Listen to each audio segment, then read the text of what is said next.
The frog earns the right to speak. Once upon a time, in an ancient and deep forest, there lived a big frog in a small pond. She was a peaceful creature who spent most of her time eating, swimming, and sleeping. From the morning to the evening, she did everything the smaller frogs did, except she did it bigger. She ate more, she jumped farther, she was smarter, and she made much more noise. Everybody in the forest could hear her loud croaking, and everybody was happy that they could. You see, it was easy to get lost in the forest, but thanks to the frog's loud noises, you could just as easily find your way back to her pond. Maybe it would not have been the same if the big frog had kept singing during the night, but she was much too lazy an animal to stay active after dark. One day, an unknown visitor came to the forest for the first time.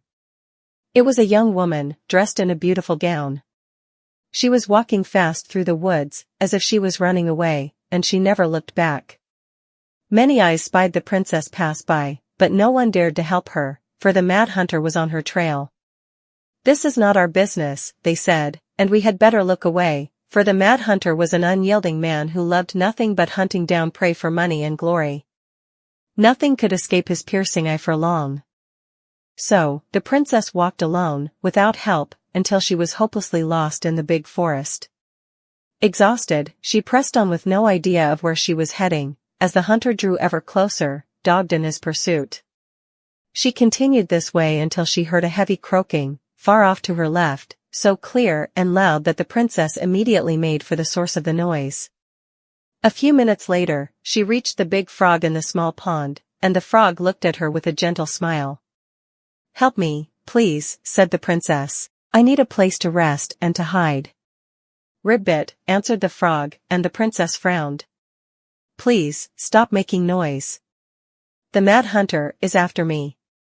"Ribbit," said the frog again, so loud that the princess had to cover her ears. The creature began to jump every which way. "What are you doing?" asked the princess. "Stop all that noise, or he will find us." But the frog kept croaking and jumping around her, left and right, up and down, ribbit, ribbit, until the princess understood the meaning of all this fuss. Cautiously, the woman climbed on the back of the big animal, and then, with a leap, the frog set off away from the pond. The frog jumped so high and so far, that even the hunter could not find where the princess had gone. With a few jumps, the princess was out of his piercing eye. A few jumps more, and she had vanished for good. The princess closed her eyes and let her clever mount carry her wherever the creature pleased. Less than an hour later, the big frog had reached the other side of the ancient forest, near the shores of the very deep lake. There, she landed without a noise in front of a big wooden house that had been abandoned.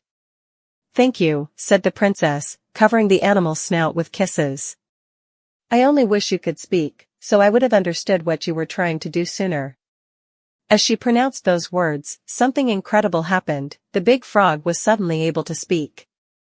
Her first words startled the princess. "The mad hunter is always at my heels. Now you're safe, and I've had my revenge. You can stay in this house. It has been abandoned for a long time, and no one will look for you here." And then, without looking back, the big frog jumped back to the pond. And this is how the big frog saved the princess, and how she earned the right to speak.